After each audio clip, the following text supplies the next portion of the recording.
My name is David, and I'm worried. And I'm worried about the experience that a young man related to me about how he was stopped by the UK police and was charged to court. And from then on, everything changed for him for the worse. 2 days ago, I happened to be in London, and I used that opportunity to see this gentleman. Even though it was not convenient for me, but I decided that I wanted to see him. And I wanted to see him because of 3 reasons. Number 1 reason is because I wanted to hear his own side of the story. I wanted to confirm if the story he was telling me is true. And if that story is true, I wanted to use that opportunity to take a permission from him so that I can relate that experience, so that as many people as possible who are watching and are listening will be able to learn from him. And more importantly, I wanted to encourage him. He said he arrived in the UK early 2024 through the study route. So after his master's degree program, he started searching for a job. And many of the jobs he was getting at that time would require him to have a full UK license. And of course, we don't know how difficult it is to pass your UK license and how expensive it can be these days. And he said that many of his classmates have already gotten a job and they already started driving. So he felt as if he was the only one left behind. And on top of that, pressure was mounting from back home. His parents were mounting pressure on him to send money to them. Of course, he needed to send money to them because they contributed to the money he used to come to the UK. So the little money he has in his account, he decided that before he finished spending the money, let him go on a Facebook marketplace and buy a cheap car. So that with that cheap car, he can get a job. So the car he eventually bought, he never knew that that car was a terrible car. Instead of the car to take him from point A to point B, the car will always take him from point A to the mechanic. And for 3 weeks, he has owned this car. It was a nightmare for him. So he felt there's no point keeping this car. It's better for him to sell this car. So he started advertising the car online. And one company saw that car and they reached out to him and gave him a quote of £1,000 for that car.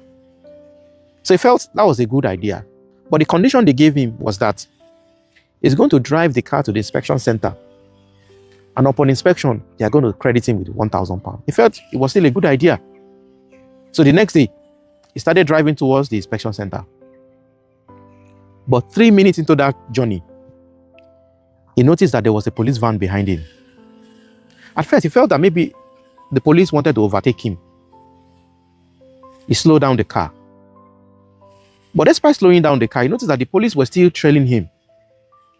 And the next thing was the sound of the siren. At that point, he knew that he has gotten himself into serious trouble. Many things began going through his mind. He began thinking of all the stress he went through in order to complete his master's degree program. He think about the stress he went through coming to the UK. He think about the people back home. He think about his parents. He thought that maybe this is a game over for him. So he managed to park the car. So eventually, they asked him to show his license. When he tendered his license, the police told him that they already knew that he was driving with a provisional license, and that is why they stopped him in the first place. He said right there and then, the police impounded the car and they took the car away. And they told him that they are going to charge him to court. And they said in 2 weeks' time, they're going to send him a letter. Not knowing what to do, he said, begged the police. Of course, here, the law here is like a padlock. When it gets hold of you, it hardly leaves you. After 2 weeks, he didn't get any letter. 1 month, 2 months has passed, he didn't get any letter. He said on the 3rd month, he said he saw an unusual envelope on his doorpost. So when he picked up the envelope, at the back side of the envelope was written NIP, which means Notice of Intention to Prosecute.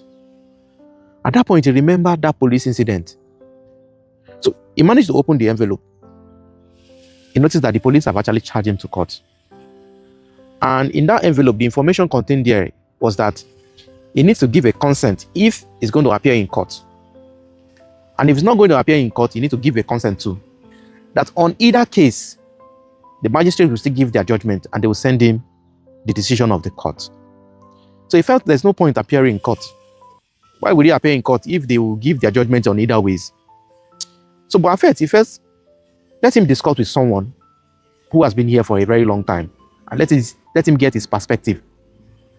So after discussing with this friend, the friend advised him that it is better for you to appear in court for 2 reasons. He said, one, if you appear in court, it will show that you have respect for the court and for the magistrates. And if you appear in court, you have the opportunity to say your own side of the story, which is the mitigating factor. So he felt it was a good idea. And also, the friend mentioned to him that if you did not appear in court, you might end up getting a stiffer penalty that you might not be able to deal with. So after 3 weeks, he attended the court. Over 150 people was charged to court on that same day for driving offenses. So this now reminds him of the statement that police made to him on that day he was arrested, that they are catching people in their number for the same offense, that they now have the technology to arrest those who are driving with a provisional license and those who are driving without an insurance. He was the second person to appear before the magistrate. And the first question the magistrate asked him was that, are you guilty of the offense that you have been charged with? He said, yes, he is guilty. And the magistrate asked him again, why were you driving with a provisional license without no one accompanying you on that day? So now you now have the opportunity to say your own side of the story. At first, he showed remorse and he really, really apologized to the court for his behavior. And he also mentioned to the court that some of the things he has put in place so that this kind of thing will not happen again. He said, looking at the judge, it just felt so pity for him. What would have just been a ban or a revocation of license, at the end of the day, he got a 6 penalty point on his license and a £250 fine. So he left and he went about his normal life. He started searching for employment again. The first job he got, he was supposed to run a DBS test. That criminal offense for driving appeared on his DBS record. So now, he could not get the kind of job. So he has resorted into looking for a factory job, which can be very difficult. Of course, if a normal job can be as difficult as it is now, imagine how a factory job can be very difficult. So why are we telling all these stories? Why am I telling all this? It is because it is cheaper for you to learn from other people's experience than to learn from your own experience. And of course, you know, in every country of the world, they have their laws. And their laws are meant to protect both the citizens and the immigrants. So it's better to be in the right side of the law. And in this part of the world, the law here, when it catches you, it holds you like a padlock. Take, for instance, this young man that we related his experience.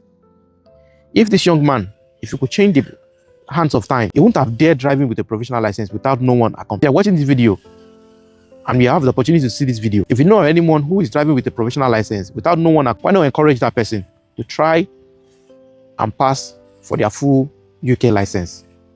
Because it's better to drive and drive in peace than to drive with one hand on the steering and one heart in the stomach. So since I've related my own personal experience, many people too have come out to relate their own personal and touching experience to me.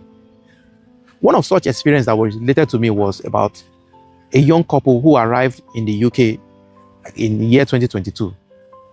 They narrated their own ugly experiences. And in the next video, I'm going to relate their experience after I get an approval from them. And I'll see you in the next video.